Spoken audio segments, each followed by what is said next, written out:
Hi, I'm Dr. Rahul Bharad. I welcome you all to my series What Life Has Taught Me Yesterday. Today when I'm recording this video is 10th of October 2023. I'll be talking what 9th of October has taught me in life. Many a times being a doctor we come across a situation where parents they don't understand the whole gravity and severity of the condition which their baby is suffering from. We as a doctor we try to explain them in the simplest way what is the problem for their baby and what are the consequences of treatment and not treating that condition, etc. But sometimes even after understanding everything, the most important obstacle the parents have is that they don't have patience to wait for baby to respond, and another thing is they don't have economical stability, they don't have mental stability to cope up that problem of the baby. So what lesson I got from similar situation yesterday from my routine life, I'll be discussing in this video. Most important news I came across yesterday is about scientists discovering a link between a gene, a specific gene which is involved in the sudden programmed death of the cells in our body, that is apoptosis and necroptosis. Now we all know apoptosis is a programmed cell death where a cell dies of its own after wearing and tearing and completing its work. Necroptosis is something which is very rapid and many lakhs and thousands of cells die because of necroptosis. They induce some kind of inflammation. What type of genes are involved in it, scientists have been able to discover. So I'll be discussing that in this video. Also about the most trending news I came across yesterday is about floods in Sikkim. Now we all know Sikkim is a place where we are very much close with the Himalayas, and we all know because of the climate change many drastic adverse changes are happening across the Himalayan range, and Sikkim is suffering from that. What has happened recently in the Sikkim as far as climate change is concerned, I'll be discussing in this video. So most important lesson I got from yesterday is that we came across a situation where a child was suffering from a congenital problem where the problem was there even detected when the baby was inside the mother's womb, and they were told that this might be the situation of the baby in future whenever the baby is born. Even after being told that this is a serious condition and this needs further evaluation, they prefer to deliver that baby in a remote place. From that remote place that baby was referred for further management. It was a serious congenital problem as far as respiratory concern is concerned, that is a windpipe is concerned. There was serious defect of that baby. Otherwise baby was very healthy, and most importantly baby was referred in time soon after the birth. So baby was having problem in respiration because of the airway problem. The concerned doctor was advised, the concerned doctor had planned everything, but suddenly as it happens in many cases, parents they give up. They don't just give up mentally, they just give up financially also. They just say that we don't want to treat this child and we don't want to continue with the risk involved in treating this condition of the baby. So we just don't want to treat, and they just want to take the baby home. Many a times it happens that if you give a proper care to these kind of conditions, baby will come up with excellent, that is 100% success rates. But no doctor can give you 100% success rate before the procedure is done or before the thing is being done. After that we can say that yeah baby responded well and baby has recovered fully from that defect which baby had been born with. But now parents' expectations are too much. Parents expect baby to be very clean and they want assurance for everything. Now as a doctor there are some limitations to medical field because we are dealing with condition of the baby. We are not dealing something which depends 100% on doctors only or hospitals only. So parents have to show some faith, parents have to show some courage, economical courage, mental courage, physically they have to be demanding in those tough times.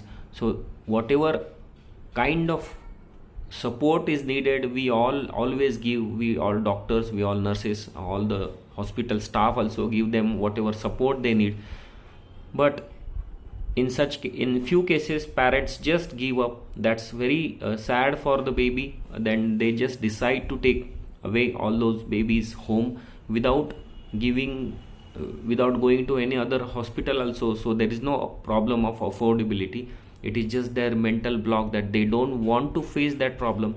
Now what kind of social stigma we are dealing with, I don't understand why people are so afraid of treating a congenital condition which is not there in their hand. Why don't they allow that baby to thrive with whatever adequate facilities are available? Probably money is the most important deciding factor, I would say.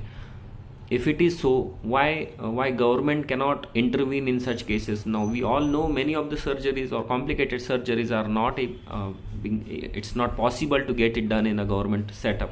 So why government doesn't intervene in such cases is a big question, and that was the most important lesson I got from that incident which I faced yesterday, is that government should provide more and more care to such patients where they cannot afford to get treated in private setup, but in government setup at least these kind of cases must get treated.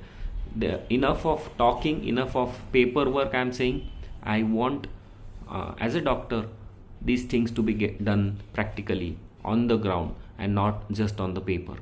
I hope you understand what I'm trying to elaborate. What is your opinion? Do tell me in the comment box. Most important news I came across yesterday is about a wonderful gene which scientists have discovered. The gene's name is MLKL gene. This gene they have found to be related with the necroptosis. Now necroptosis is a process where many thousands and millions of cells die suddenly in either fighting a kind of virus or fighting a kind of inflammation or a programmed cell death by the cells. Now scientists have discovered that a patient's response to any problem or cell's response to any problem such as infection or viral infection or bacterial infection or inflammation depends on what level of changes these genes have brought inside that cell. So if we can control the expression of these genes, we will be able to control many inflammatory conditions in future. Now we all know many of the conditions are simply based on hyperinflammation, that is the excessive response of the body to whatever irritants they enter inside or in and around the cell. So it's very interesting that we study this gene. This MLKL gene is extremely important as far as future of cancer treatment, future of infection and future of inflammatory conditions is concerned. I'll be sharing a link in the description box. If you want to know more about that, please go to the description box and click on the link. Most trending news I came across yesterday is about Sikkim. Now almost 89 people have died because of the floods which have happened there in the Sikkim state. Glacier Lake Outburst Flood they are called, that is GLOF. Now what is Glacier Lake Outburst Floods? That means most of the conditions, most of the states where there are frozen mountains and there are ice situated and glaciers situated just nearby the Himalayas, there if that glacier gets melted, it results into the floods. That's called Glacier Lake Outburst Floods. Now recently 89 people have lost their lives, many people are missing. Now central authorities, all the central government military forces also are trying their best to help people to get evacuated to a safer places in the Sikkim, but currently the situation is not good. Now we all other people inside the country who live apart from Himalayas, we all must understand that whatever climate change, negative climate changes we are making, that is affecting adversely all the glaciers and all the cooler places on the earth, especially Himalayan belt in India. So definitely whatever has happened inside the Sikkim, some or the other way we are responsible for causing such damage to the mother earth. So we all should be very much aware that we must not do or increase the air pollution, noise pollution, water pollution or any kind of pollution which will harm the mother earth, and which will cause such instances. So I'll be sharing link in the description box. What is that glacier lake outburst floods? If you really want to know more about that, please go to the description box and click on the link. For today, we'll stop here. I hope you people are liking all these discussions on daily basis. If you are really liking it, please like, share and subscribe to my channel. For today, we'll stop here. Bye bye.